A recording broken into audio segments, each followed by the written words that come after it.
How's it going, everyone? I'm Mango, and today I've just got a quick track guide for those of you that are looking to improve your lap times at Teamsport Dunstable. We'll go through an uninterrupted lap first, and then we'll start to break it down in a few key places.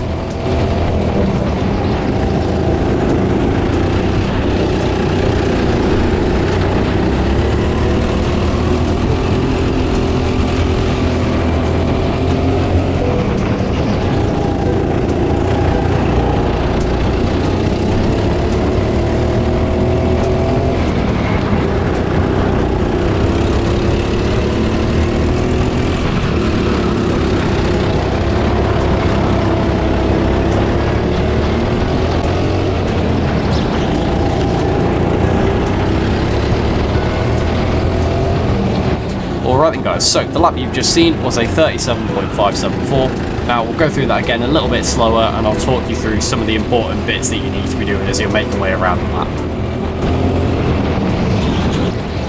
So before we even start the lap, we're going to come across our first important visual marker. In particular, we're talking about the P4 grid slot that we're stopped on right here.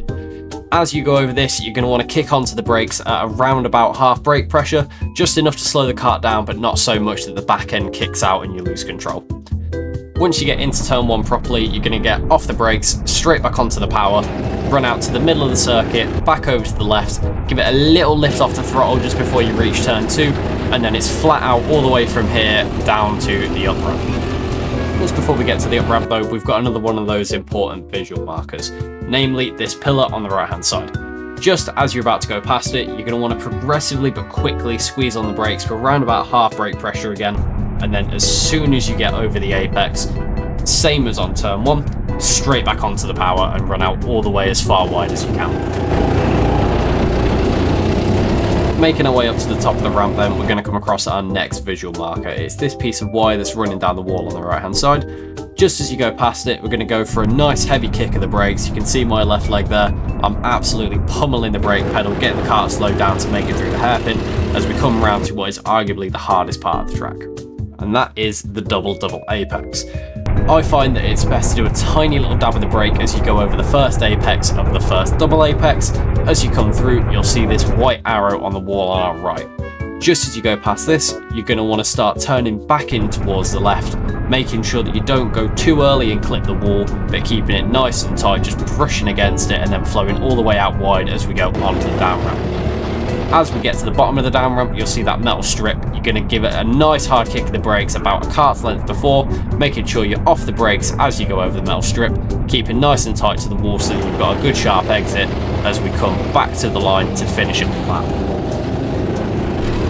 And there you have it folks, a very rough but hopefully still helpful track guide for Teamsport Dunstable. There's a few bits of the video that you might disagree with.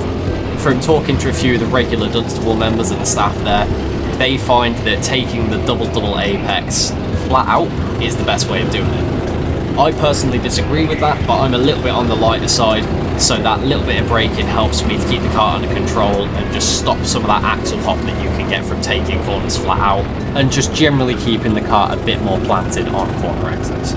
Everyone's got different driving styles though, so the next time that you're at the track, just take a little bit of time to experiment, see how what I've spoken about today can hopefully help you to improve your lap times, and just generally get a little bit better at the track overall and understanding how the car's going to behave in certain situations.